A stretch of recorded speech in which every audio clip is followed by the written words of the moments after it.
This show brought to you by Circle of Seven Productions, www.cosproductions.com. Please be sure to subscribe and welcome to our circle.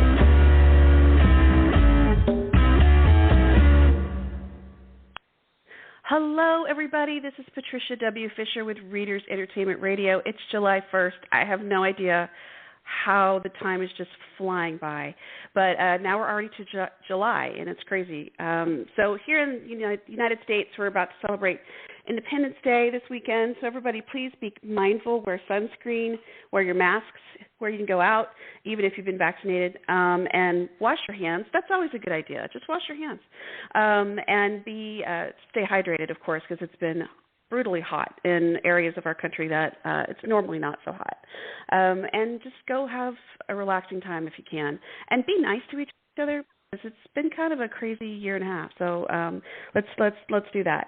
But if you don't plan to go out too much, or the weather is not conducive for you to be out and about, there is a fantastic set of books that you should be picking up, and it will make you want to book that next trip somewhere. And it's cool because I get to interview someone whose books have been on my shelf for quite a while, and it's also National Culinary Arts Month. So why is that? Why does that tie in? Well, I'll tell you in a second, because I'm getting to talk to Julie Caplin today, and she is totally addicted to travel and good food. She's an English author of romance books, best known for her Romantic Escape series. She also writes standalone romance books under the pen name Jules Wake. She's always had a passion for reading and writing books right from her childhood. She's addicted to good food and travel, and when she's she's always on the hunt for ideal gin and obsession picky about tonic, garnishes, and glasses. She's formerly a PR director for many years. She got to travel around Europe to take in top food and write about all sorts of wonderful things and sampling all sorts of fabulous foods. Cities in Italy, France, Belgium, Spain, Copenhagen, and Switzerland. And it was a hard job, but somebody has to tell us how fabulous all these things are.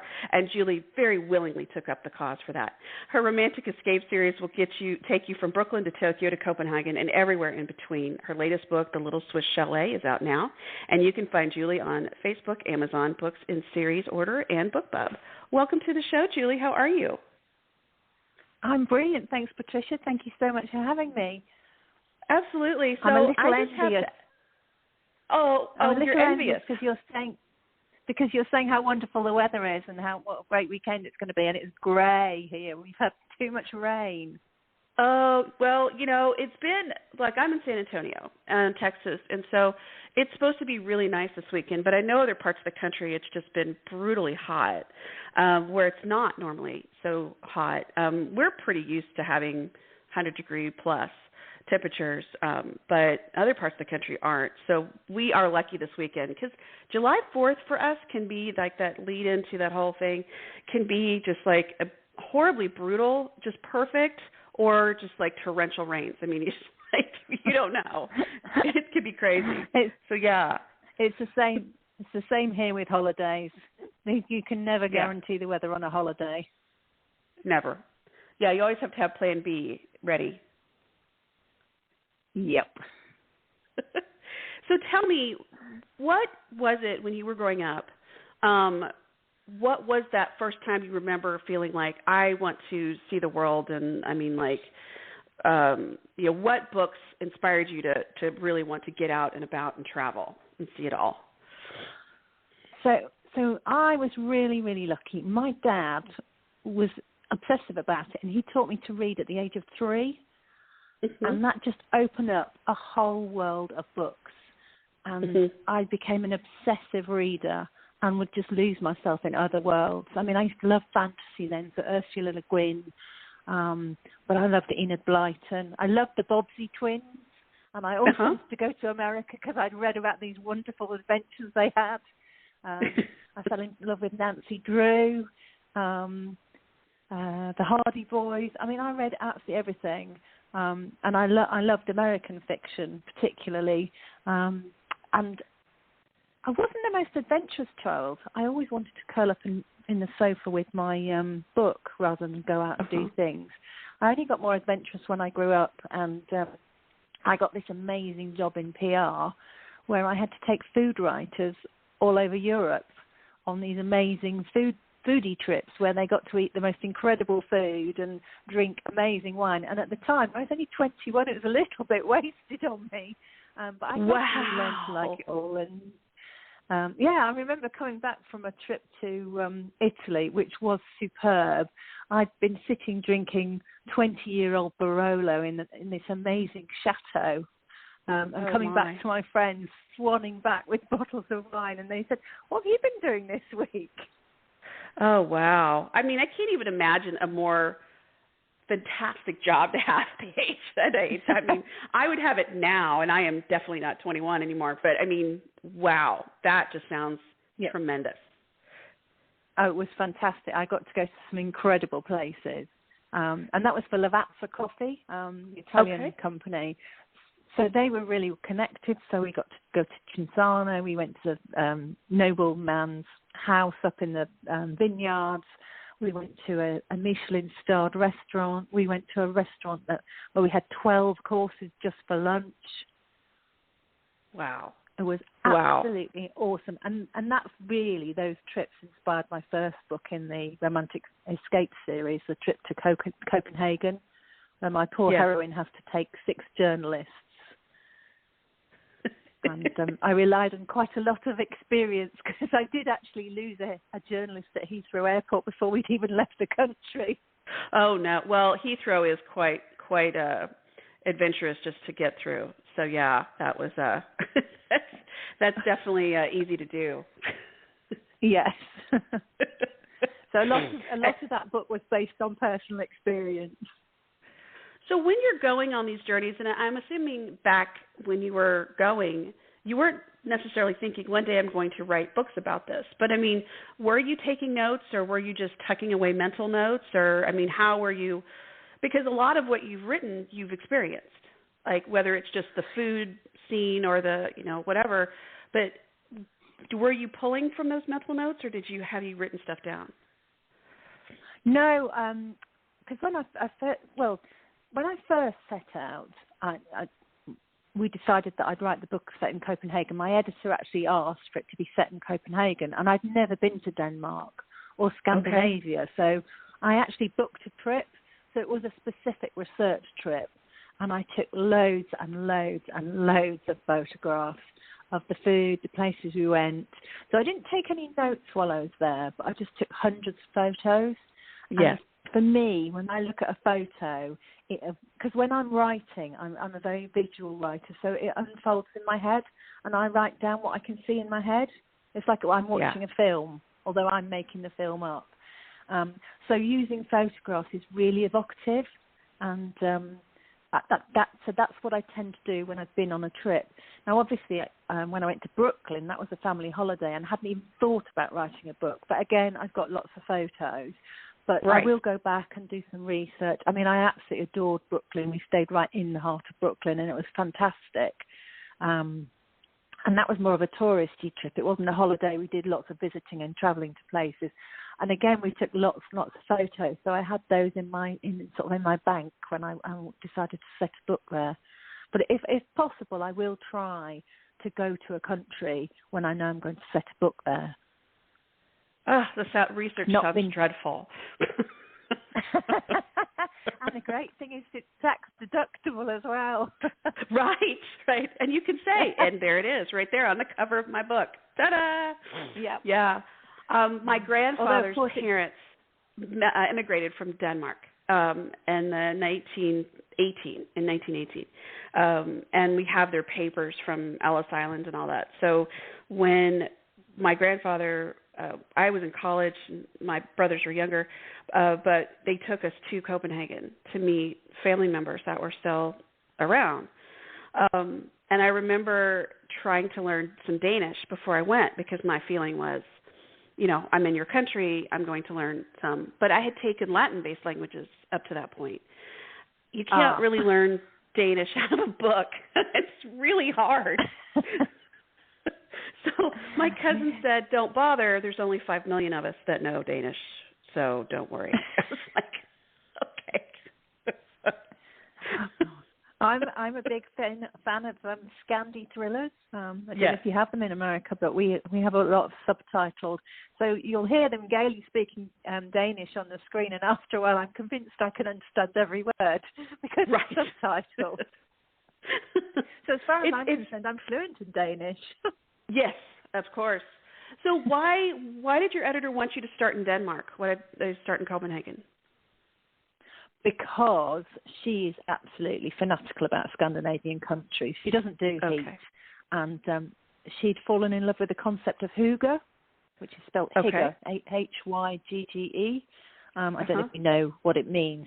It's basically, hygge is all about making time to make things cozy because they have such long, cold, hard winters in Scandinavia. So they make a celebration of taking time to look after themselves, so with curling up with a nice cozy cashmere blanket and a cup of hot chocolate and a nice cake or something. And they just take time out for themselves to celebrate the little things in life. It was very much in vogue at the time, people talking about it and books about it. And she said, would you write a book about and feature hygge? And then I started reading up on it, and I thought, oh, this all sounds wonderful. Yeah. So that was really the driving force. Yeah, the country's just beautiful. I mean, we had the opportunity to get on a bus tour. We went out to, it's Elsinore Castle, right? Is that right? It was years ago, and you could see Sweden across, and it was of course before the bridge was ever. I'm sure somebody's like, someone should build a bridge, but at the time there was just like the idea of building one was absurd, but it's just really just a beautiful place. I mean, we walked around everywhere, the cobblestone streets, and the one thing that I just really found interesting was all of the Lego statues that are everywhere.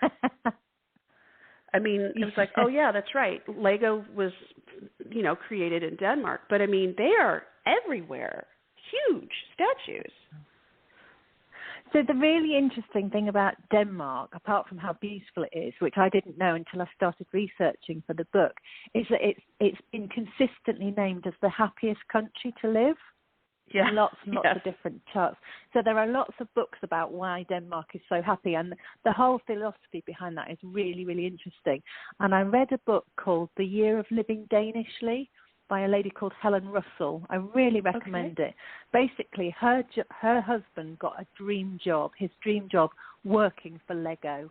So her and her husband moved to Denmark, and it was supposed to be just for a year, because she wasn't sure about this, moving to a whole new country. And it's basically a book about her life in Denmark for the year. And she talks about this idea of, she was a journalist, so she researches lots of things while she's there. And she talks about this idea of happiness and why the Danes are so happy. And the way that the society works, it is very egalitarian. It's a really, really interesting book. I really recommend it because it digs under the psyche of the Danish. Because it's very easy to go to a country and you see lots of fantastic scenery. But what I try to do in my books is to get under the culture, to find out a little bit about how the people really live. Right. So, because they're not all walking around looking at tourist stuff. Right. They go to work. They do everything everybody else does in any other country, of course. Yeah. The general gist when we were there was everyone was really laid back. I mean, and it was just really fun. It was my first time to go to Europe at the time. I was 20, and I was really intent on making a good impression because you'd always heard all these awful stories about Americans traveling, and not all. I mean, obviously, but very it's this way. My French teacher actually told me she had taken her mom to France. She had taken her to Paris, and they were originally from Boston. And her mom's like, just tell him we just get a cup of coffee to go. And this was in the 80s. And she's like, Mom, they don't do that here. And she's like, just tell him, just put him in a styrofoam cup. We can walk around. And she's like, Mom, they don't do that here. It's like, that's not, that just doesn't happen. Now, I mean, you see a little bit now, but I mean, still, it's that idea of sitting down and taking your time and, just enjoying the fact that you're getting to drink this cup of coffee. So I really wanted to make a good impression, and everybody was just really nice. I mean, I probably just didn't meet any terrible people, which there's always in every country, but overall, people were just really super laid back and not worried, not in a rush. So it was just a really cool introduction to traveling, especially overseas. So I can see why you wanted, your editor would want to start there. But then you went to Brooklyn after Copenhagen, and that was your family trip, you said. Well, so you're talking about Americans abroad. I've always found them absolutely charming, and over the years I've made a really good friend. She's a professor at FIT in New York, and she comes over every year and brings a group of students for work placements in London. Oh, and lovely. I was working for a company, and we gave one of her students a work placement. And as a thank you, she took me out for lunch. Well, that's 25 years ago.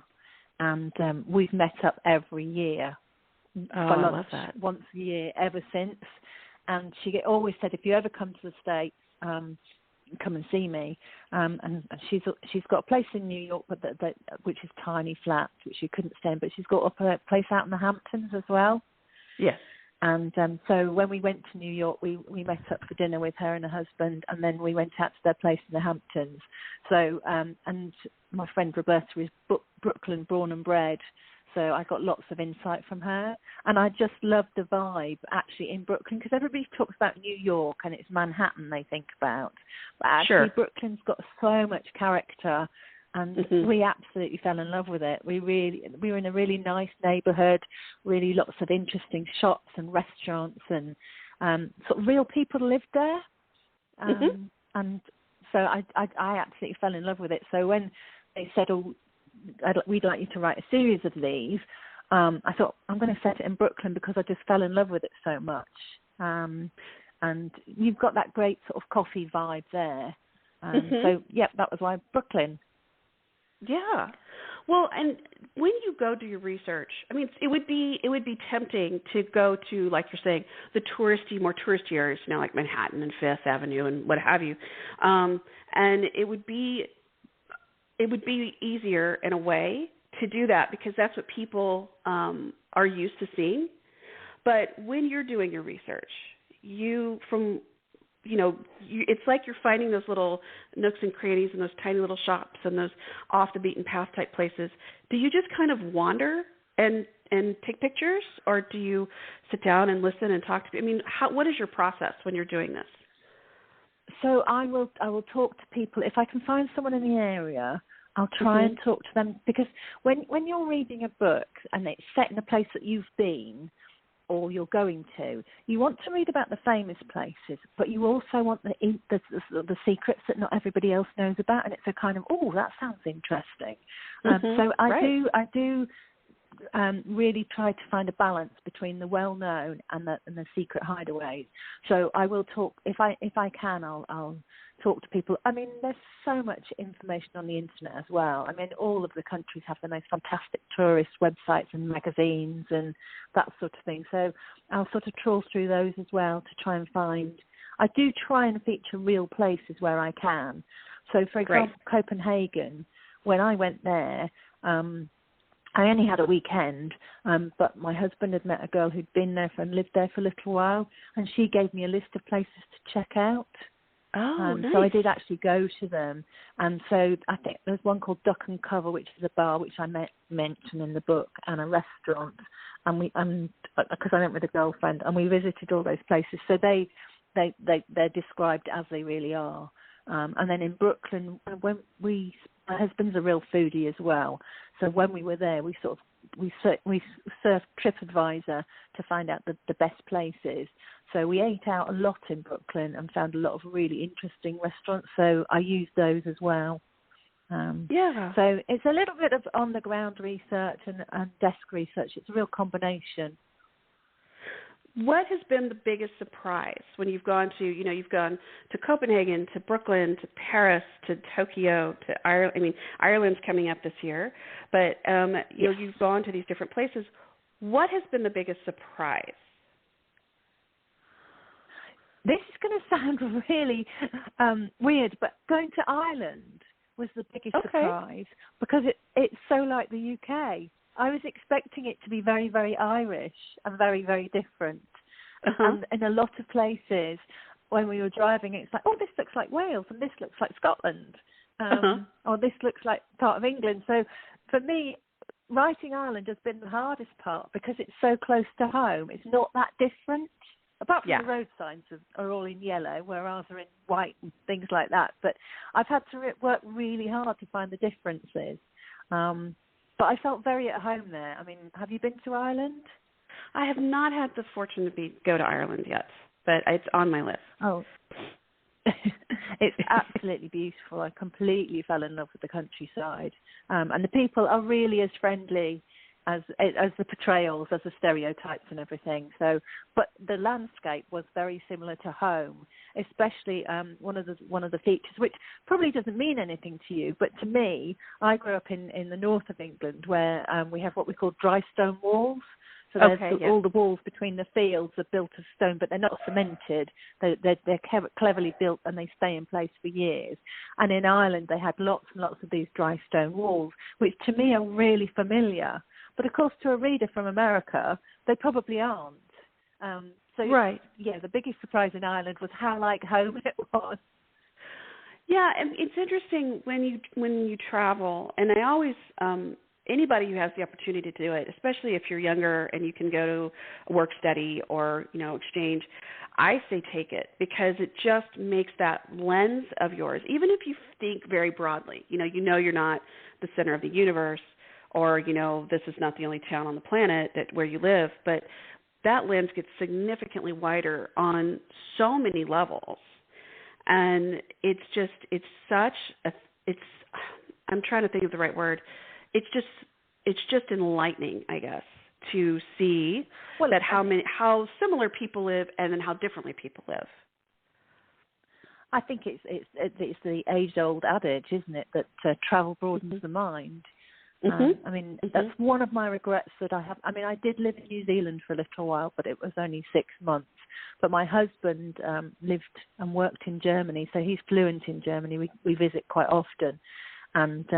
But he really knows the people and the way of life. And New Zealand's quite like England. There's a lot of English people there. So my biggest regret in life is not living somewhere where the culture's very different from where I've lived. Okay. Yeah. Yeah. So tell me about your book that's coming out this year. So you have The Cozy Cottage in Ireland. Yes. Tell me about the story. So it's set in Dublin. And I don't know if you have this phrase in America or not, but we have one that says, for example, what happens in Dublin stays in Dublin. So if you go on holiday and you have a bit of a fling or you misbehave, it stays in Dublin. So my heroine starts in Dublin, and she doesn't know anyone there. She's English. She's gone there. She's gone to learn to cook because her sister, who was in my previous book, is a brilliant cook. And there's a new lady started at work who's a fantastic cook. And Hannah is a brilliant lawyer. She's really organised. She's really plays everything safe. She doesn't take risks, but she can't cook. And she feels this is a massive flaw because how hard can cooking be? So she signs up to go. She takes a sabbatical from work and she signs up to go to Ireland to this world-famous cookery school, Killargary. And so before that's over in Kerry, which is the other side of Ireland on the west coast. And she takes a couple of days in Dublin before she heads out. And because what happens in Dublin stays in Dublin, she meets a very handsome Irishman called Connor and has a one-night stand with him. And in the morning, it's so unlike her. She doesn't do that sort of thing normally. She creeps out and just walks away, but she leaves the shoe behind. Proper Cinderella moment. But she's too embarrassed to see him in the morning. So she gets in her hire car and she travels across to the other side of Ireland to the cookery school. And there's a real mix, as in all my books, there's a real mixed community of different people who've come to the cookery school to cook for different reasons. And she thinks, big mistake in Dublin, but it stays in Dublin. And, of course, he turns up, doesn't he? Of course. The rest of the story is about how they're going to fight their attraction, because he doesn't mix with the guests at the cookery school, which is run by his mother, and it's all about how they get together. You just put her in a really uncomfortable situation. Yeah. Yeah. I had a lot of fun writing it. That mortification, because she's not the sort of person that has one night stands normally, so she has no idea what the etiquette is when you wake up, and she thinks, I've just got to get out of here. I've got to get away. Right. I've got to get away. She runs. This is not me. Yeah. So it's all about how she kind of... Sorry. Go ahead, dear. It's all about how she stops being so safe and decides that actually life is worth living, and you need to take a risk now and then to be fulfilled. Of course, yeah.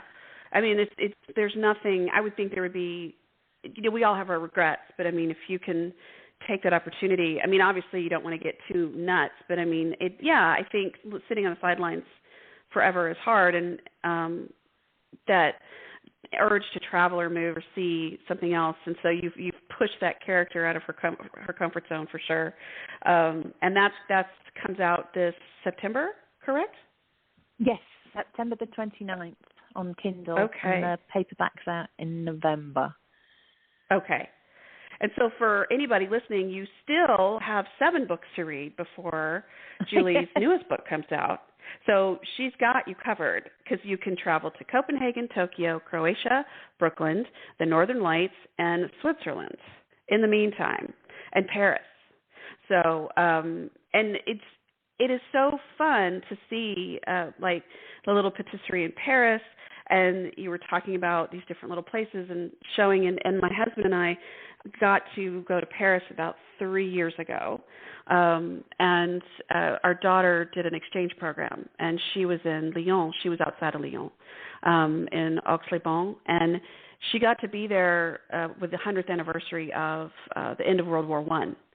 And the local town, they have a community a band, and she got to be there during this celebration, and she plays oboe. So they found her an oboe, and she had to bring her reeds, and she played. And she said that, here she is 14, and I'm thinking, in retrospect, I'm like, yeah, I just left my 14-year-old daughter in France. Bye-bye. But it was huge, because she came back just so excited about the world. And it's just, that travel is just massive. So anybody listening, even if your kids can go stay with, friends and their cousins or anybody in a different city, people you trust, obviously, please. But it's let them go and see a different place, because it's so impressive. Although I'm sure parents that are listening are like, can I go somewhere else and leave my kids home so I can go travel? I don't recommend leaving your kids by yourself, but if you can travel, please do so. But yeah, it's just so much fun to see your different covers and these different places. And I have to ask, how much, when you got that first cover for Copenhagen, was it what you imagined, or was it, because your covers are great. Oh, do you know what? It was, I still love that cover. I actually had a phone case made of the cover for my iPhone. It's been such a huge success for me, and it really has been life-changing, and I love all the covers. But I have to say the new cover for Ireland is just dazzling. It's absolutely beautiful. So each one, I think, I like them even more, but Copenhagen will always be my favourite. Yeah. Just beautiful. Now, you've gone to Ireland now. What is in the future? Do you have, it's book, you have 8 of 8 books. Is that it? Are you going to do a new series, or are you going to continue to travel? There's definitely one more, because I'm under contract, and I'm thinking possibly Sweden, but we're not allowed to travel at the moment, and I really would like to go to Stockholm. I've been talking to some friends who've been. I'm currently quarantining at home because we went to Portugal, and so we're not allowed out of the house for 10 days. but travel at the moment is looking really difficult. So I might have to speak to. I've got a Swedish friend, so I might have to just pick her brains a lot. But yeah. So the plan is possibly Sweden. I'd love to set one in Edinburgh because that's one of my favourite cities in the whole world. Yeah. And I've set up in Ireland for a character for a book about her. But with my Jules Wake hat on, I've actually got a book coming out in August which is set in World War II. Okay. So that's a whole different sort of research, which has been fascinating as well. So tell me, how do you put the different hats on? Because, there's a lot of people who write in different genres. You have, you're doing historical, and then you've got, contemporary. So how do you divide that in your brain? Do you divide, like, in the morning I write about this, in the afternoon I write about this? Are you going to finish this whole project and then I do this one? How does that divide up? I tend to work on one project at a time because both travel and the historical one, which is the only one I've ever written, are both very research heavy, and you quite often only realise what you don't know as you're actually writing. So I have to break off and do the research while I'm writing, because you'll think, oh, they're going to go there, but how do they get the bus to there, how would they get there on the transport? What transport would they use? And you have to break off and go and research that on the internet or something. So it's quite time-consuming, the research, and you can't really do it up front. I mean, I do some up front because I think, I want to include, like with the Japanese book, there were certain philosophies in Japanese that I wanted to incorporate, like the idea of kintsugi, which is where you mend things but still make them beautiful with the repair. So I have to focus on one project at a time. Which in an ideal world is what I do, but at any one time I'll be working on one book, but I might get the edits for another book or the copy edits. So I do have to jump around, but mainly I really absorb myself in one book, and I tend to write very quickly, so I'll set myself a time frame of maybe 2-3 months where I will bash out a first draft as quickly as I can, because I've got to be in the moment with it all the time, and I'll be obsessive about it. I'll be thinking about it morning, night and noon. To get the story down. I really need to focus on one project at a time. So tell me, you'd been writing for a while and you've been with PR. What was the catalyst for you to sit down and say, I want to write a book? Because you've always loved books, but what was that catalyst that said, I think I want to write this? I think that there were the two things. So one, I always said I always wanted to write a book, and when you're I was living in London, and before I got married, life passes you by. I mean, the books never left me. I've always read, but it got to a point where it was before Kindles, and I was relying on the library and bookshops and things, and I was running out of the kind of books I really like to read. I mean, I'm a big fan of American fiction, and there used to be the most fantastic shop in London called Murder One, which had a room floor to ceiling with American romance authors, and that was the only place you could buy them in Britain. And so I used to go there and stock up. Oh, it was just wonderful. But it meant that if I didn't go there, I was running out of the kind of books I wanted to read. And so that was one catalyst. I had an idea for a book that I wanted to read. And then the other thing was I was working in PR and I was made redundant, but they gave me 6 months gardening leave. And I thought, right, 6 months, I'm going to write my book. So I set up a writing room in the house. And I think my kids were at school then, so I could write while they were out at school. And I started writing this book, and it was absolutely brilliant. This book was just brilliant. And I sent the first 3 chapters off to my dad. He told me, I won't say what he really said, but he said it was rubbish. Yeah. And he told me, but he was a script writer, so he did know what he was talking about. And he told me all the reasons why it was rubbish. And I realised that although I knew how to read a book and I understood story structure and that sort of thing and characters, I didn't know how to write a story. Oh, wow. And so it was a real shock to me that actually I didn't have a clue what I was doing. I thought I could do it, but So I then signed up for a local night school class at a local school, and it was only 6 weeks, and it was called Writing for Profit or Pleasure, and the guy that taught it really knew his stuff, and suddenly he talked about setting, he talked about characterization, he talked about dialogue, and he talked about show not tell, the magic talisman that really is what makes a writer a better writer. And then story structure, which I kind of intrinsically knew. As a reader, I think you have a good understanding of story structure. But when you're actually putting it down, that you have to think about what you're doing. So basically, I started again and learned to be a proper writer. Yeah, I mean, I think we all know, like you're saying, you know that intrinsically about why is the story working, why doesn't it work, right? So it's that, and we've all walked out of movies going, why didn't that work? You know, that story just didn't work at all. And, you know, my kids, I said, I'll sit down and say, okay, so what was good about that? And we talk about these different things. And I knew that they actually listened to me when we were in the car driving somewhere. And in Texas, you know, driving several hours to something is nothing. I mean, that's what we do. Yeah. So we had a DVD player in the car, and they were watching something. It may have been Nemo or Finding Nemo, but one of my kids yelled from the back, "Mom, it's the dark moment!" And I was like, "Oh my God, they listened."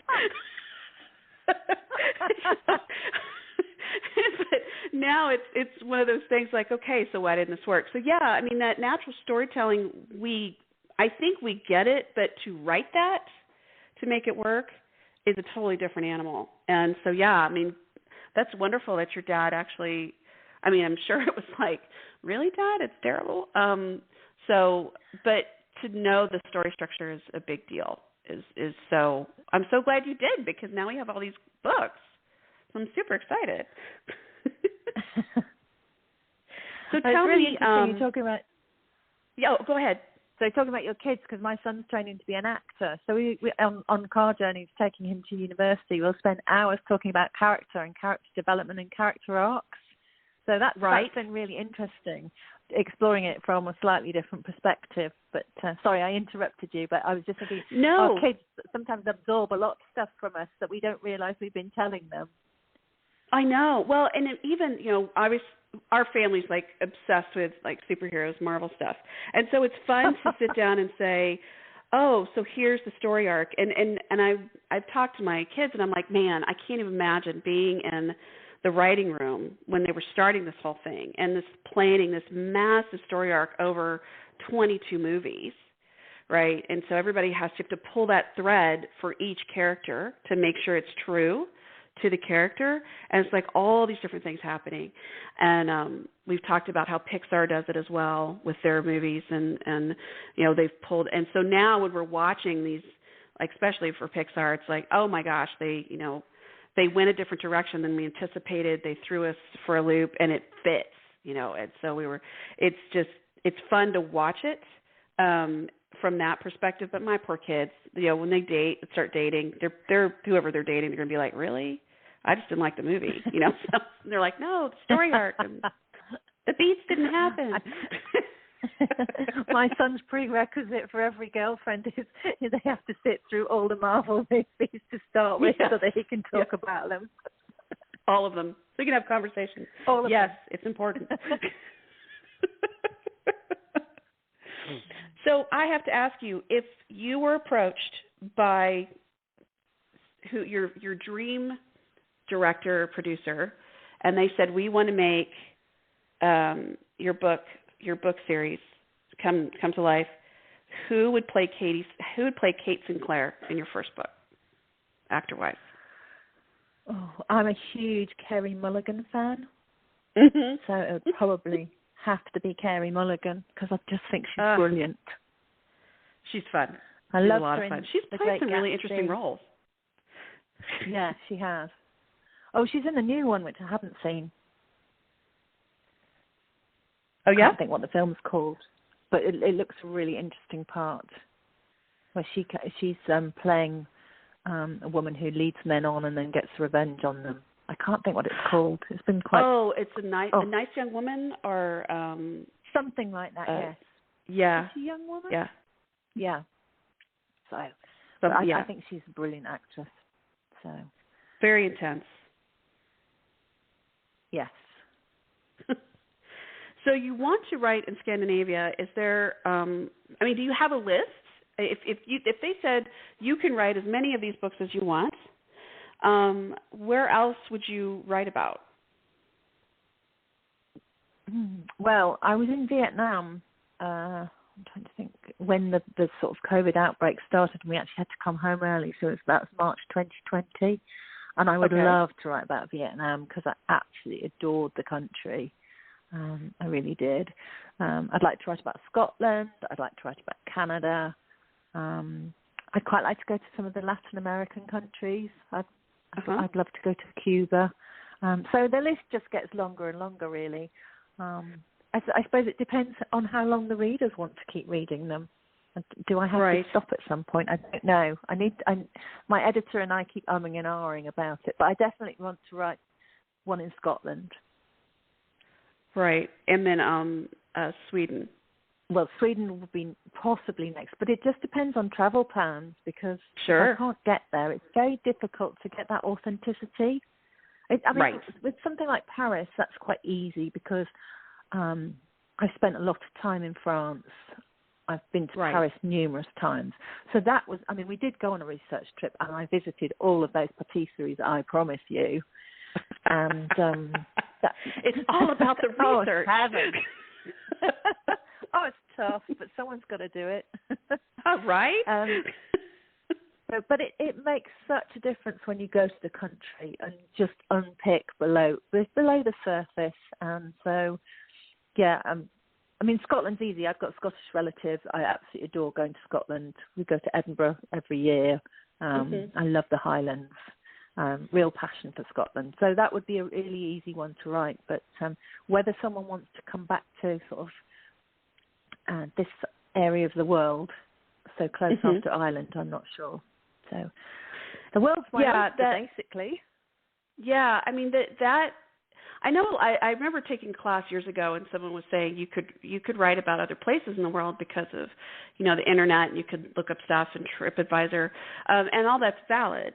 But there is an authenticity of standing in a patisserie or a bakery or standing outside in the morning and hearing the noises, like the ambient noises of the city waking up, or the way that your feet sound when they're walking down the different types of streets. The aromas coming from the different cafes or even the cigarettes of someone who's smoking near you. It's that all of those sensories are just layer in for that authenticity. Yeah. Yeah. For me, and things people say too. Yeah. When I went to Croatia, one of the things that stands out for me is the clarity of the sea and the warmth and the colours. And you just would never have got that by just researching it on the internet. You just wouldn't. And it's something that is, even now, is such a special part of that country for me. And I would never have known that if I hadn't actually been there. Oh yeah, for sure. Yeah. Word to the wise, everybody, travel when you can. Be safe. Obviously, we live in a very different world than a couple of years ago, but even just read, just get that brain open and start your list of travel because there's amazing places to go. So, yeah. I'm so excited you got to come talk to us today. I'm so excited to. Finally, we talked about this several years ago. It's taken us a while to get around to it, but it's lovely to talk to you. Well, I'm just, I saw this great thing on Twitter the other day. It said readers support. There was a comment about people supporting each other who are friends who write books. But the other part of that when you're in a writing community is, yes, you buy the books and then you try to become the reader's friend because you enjoy the book so much. So I'm very excited to get to talk to you because it's like, and they're your books on my shelf. So it's so much fun. I think you've got a wonderful job just talking to authors about books all the time. It must be heaven.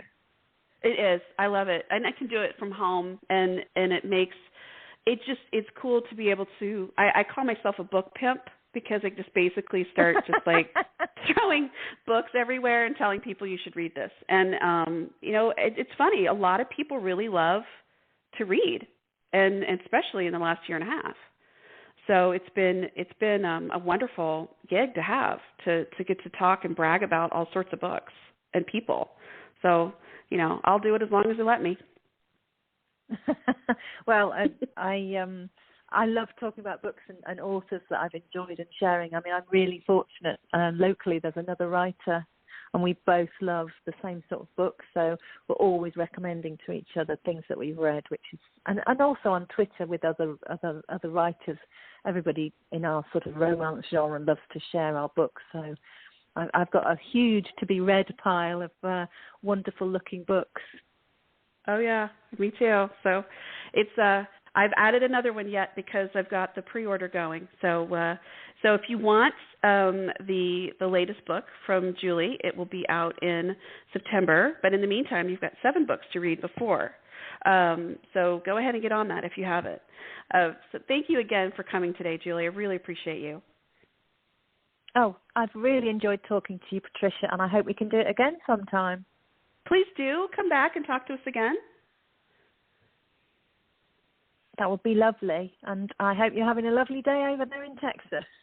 I will do my very best. So this has been Patricia W. Fisher with Readers Entertainment Radio talking to best-selling author Julie Caplin. Her book, The Little Swiss Ski Chalet, is out now, and her next book will be out in September. So get to reading, everybody, and please stay safe. This show brought to you by Circle of Seven Productions, www.cosproductions.com. Please be sure to subscribe and welcome to our circle.